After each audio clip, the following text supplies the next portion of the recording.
Bakit po siya pala mura? Tanong mo sa kanya kung ano yung mura. Ano ang mura na narinig mo kay kapatid na Eli na sinasabi mong mura? Ano yon? Nung nanood po kasi ako ng Bible exposition sa CD po, nagsabi po siya ng gago, tanga. Iba-iba. Yon.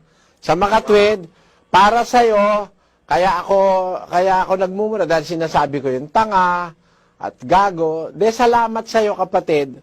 Siguro nga ako ang sugo ng Diyos dahil yung salita ng Diyos, yung tanga, sinasabi ko rin. Basahin natin yung katangahan ng mga tanga. Tangang mga taga-Galasya. Yung taga-Galasya, Tanga po sila, kapatid na Eli.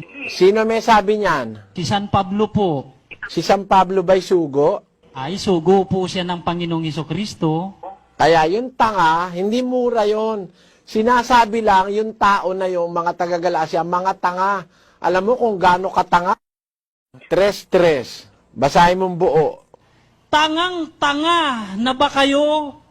Nagsimula na kayo sa Espiritu at ngayon magtatapos kayo sa laman? Ay katangahan pala yon. Nag-umpisa ka sa Espiritu, tapos babalik ka pa sa laman para bang paatras ka. Dapat mula sa laman, papunta ka sa Espiritu. Ang ginawa ng taga-Galasya, nag-umpisa sa Espiritu, papunta sa laman, paatras. De tanga, basahin natin yung Bibliang Katoliko, yung Magandang Balita Biblia. Tingnan natin kung sinasabi rin ng Diyos yung tanga. Sa Bibliang Katoliko, 49 Gs. Ang lahat ay mamamatay. Ito na may alam niya. Maging mangmang o marunong, kahit hangal, pati tanga. Bakit naman yung sasabihin nagmumura ako? Sinasabi ko lang naman yung salita ng Diyos. Ang sinugo ng Diyos, nagsasalita ng salita ng Diyos. Pag sinabi ko yung tanga, salita ng Diyos yun eh. Inuukol ng Diyos yun sa mga walang malay sa katwiran. Ang tawag ng Diyos doon, tanga. Dahil sa katangahan, naloloko tuloy sila. Mga luko-luko. Basahin natin yung Roma 1:22. Sila'y mga lokong nagmamarunong. Aba, may mga loko pala. Hindi naman nagmumura si Pablo. Sinasabi niya lang, may mga loko talaga, nagmamarunong pa. Loko naman. Wala namang kamalay-malay, nagyayabang nagmamarunong. Tawag ni Pablo, loko. Nagmumura ba si Pablo niyan, kapatid?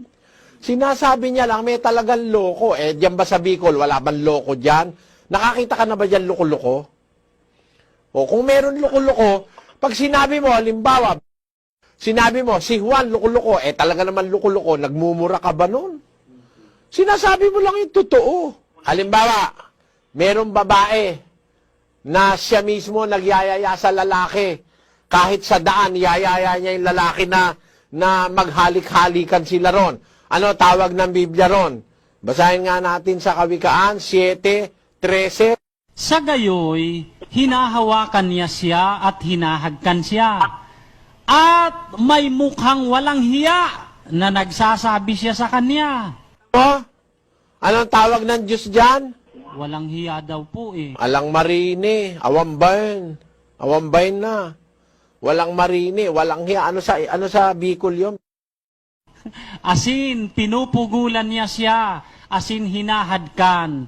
Hinalian niya ninsupog ang sa iyang lalawgon. Ano ibig sabihin nun? Tinanggalan niya ng hiya ang kanyang mukha. Kita mo, mukhang walang hiya talaga. Ang ibig lang sabihin, hindi naman mura yan. Sinasabi lang yung klase ng tao. May tanga, may bobo, may gago, may siraulo, hindi panlalait yan. Halimbawa, kapatid, yung babae ang kapatid natin na yan, di ba, no? Matino naman ang isip niya. Sinabi ko luka-luka siya, yon minumura ko siya noon. Ang pagmumura, minumura mo yung kapwa mo tao, parang hindi mo siya minamahal, baliktad, minumura mo, minamaliit mo. Hindi naman siya luka-luka, sasabihin ko luka-luka siya, yun ang masama. Pero yung luka-luka talaga, sinabi ko luka-luka, nagmumura ba ako noon? Gago ka naman talaga eh. Anong sasabihin ko sa'yo? Sabihin ko ba, wise ka? Hoy, ang wise-wise mo. Parang yung pinsang ko, meron kasi kong pinsan, iha, inutusan ng lola ko bumili ng suka at saka ng toyo. Mag-aadobo kasi lola ko. Binigyan niya ng 2 baso. Nung araw kasing maliliit kami, makakabili ka ng gis na toyo, gis na suka. Binigyan niya ng 2 baso, tapos binigyan niya ng 2 gis sentimos. Nung araw kasi may gis sentimos yung kulay pilak. Sabi ng lola ko sa pinsan ko, o eto, dyan, para sa suka yan na gis na suka. Ito naman sa kanan, ito gis na toyo. Sabi niya, umalis na yung pinsan ko. Hinabol ng aso na dapa. Nako, hindi dumadating. Hinanap ng lola ko. Nung makita'y nando sa may kanto. Bakit ka? Anong ginagawa? Ba't umiiyak ka dyan? Lola, hinabol po ako ng aso. Nadapa ako. Ba't hindi ka na bumili ng suka at saka toyo?